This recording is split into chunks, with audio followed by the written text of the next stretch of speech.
Ya, voy a iniciar la grabación entonces. Este sería el podcast número uno, el primero, un tema metodológico. Si bien lo estoy grabando en otra orden, eh, por un tema de pulcritud con el cual debería partir toda esta serie, toda esta investigación. Y se trata sobre la definición del punto de vista y el punto de interés que es necesario antes de emprender cualquier aventura.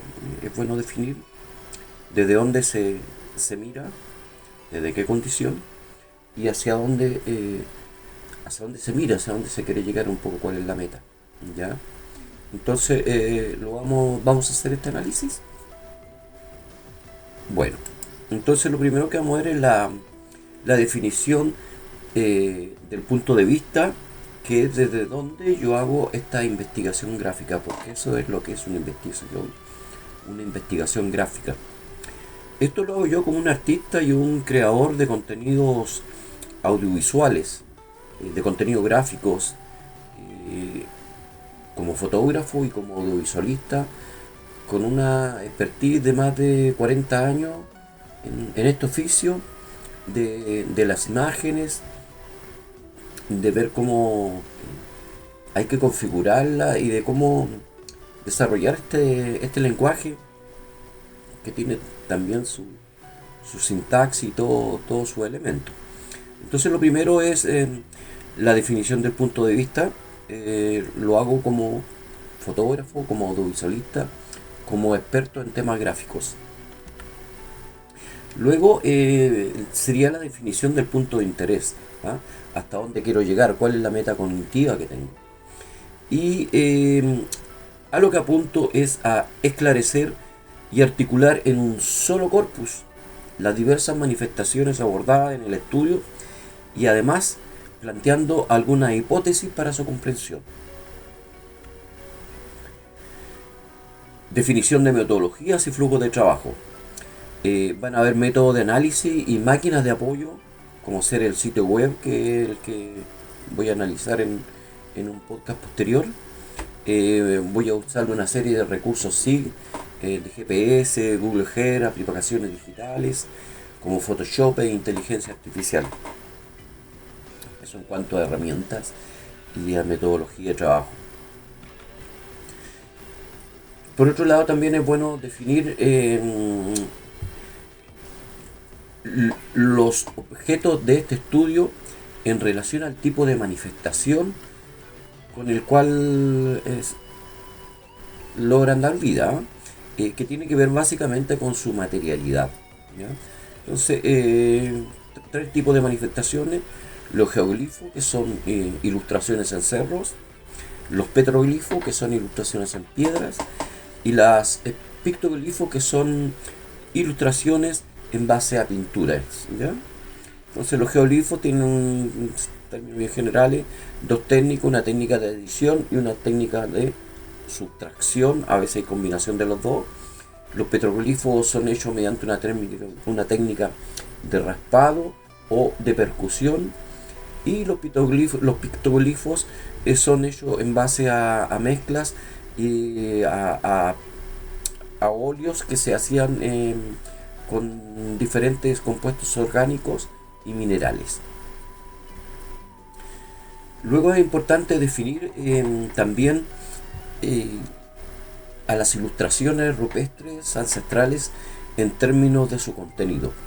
Y podríamos decir que existen una cantidad grande, enorme, de figuras zoomórficas con animales en diferentes situaciones: ganado euquénido, camélidos, ictiofauna, falcónidos, aves en general, mamíferos, zorros, serpientes, ranas, un sinfín de animales que son representados.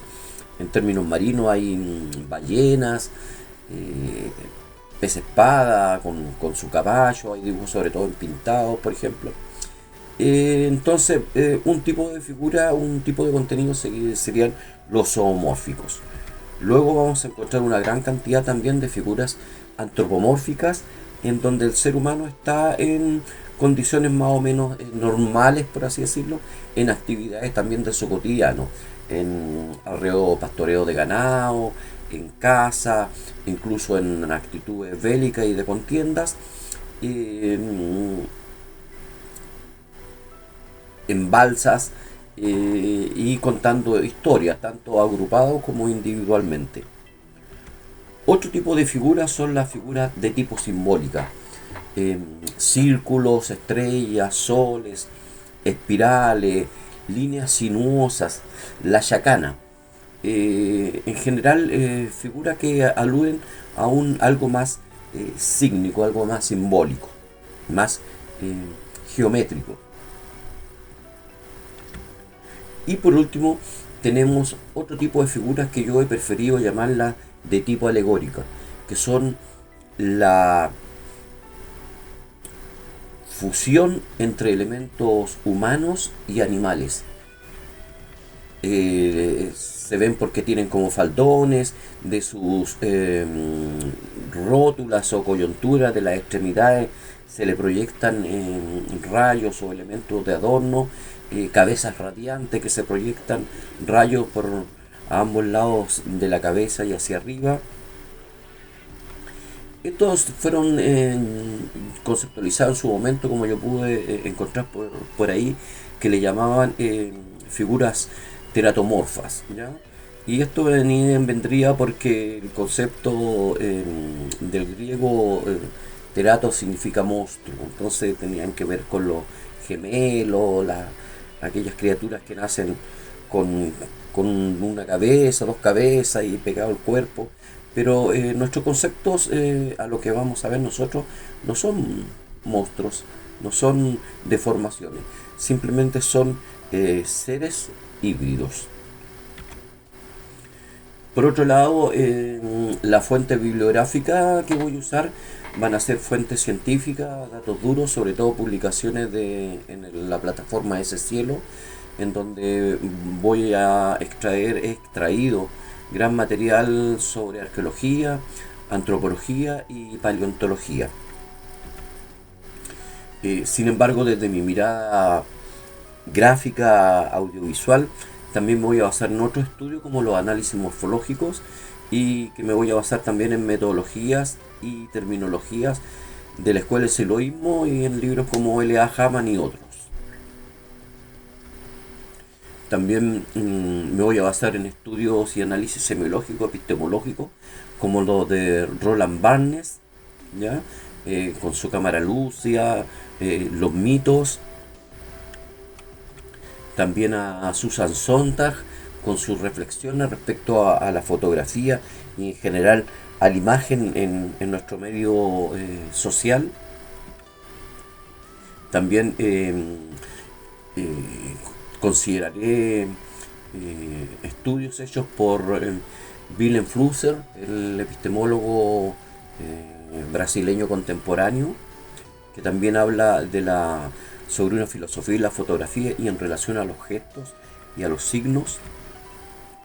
Y también me basaré en Jan Mukarowski, en sus reflexiones respecto al arte y a la semiología y a la función que tiene el arte como signo, función y su valor. ¿Mm? Entonces, definiendo eso, desde esta actitud, desde esta mirada, yo hago esta investigación civil, que no es académica, pero sí que he tenido el apoyo, espero tener bastante apoyo en términos académicos también, pero esto básicamente es una investigación gráfica y por eso me tomo un montón de licencias respecto a mi hipótesis de trabajo. Eso es en cuanto a la actitud desde donde parto esta investigación como fotógrafo, audiovisualista, experto en gráfica. Esto es una investigación gráfica, es una investigación civil, no es académica, aun cuando me he asesorado y he En varias oportunidades he tratado de integrar a personas del mundo académico, la arqueología, la paleontología y la antropología. Nos veremos en los podcasts siguientes y una vez definido cuál es nuestra posición y cuál es nuestra meta, con mi interés, nos arremetimos a profundizar en la investigación. Nos vemos en la próxima oportunidad entonces.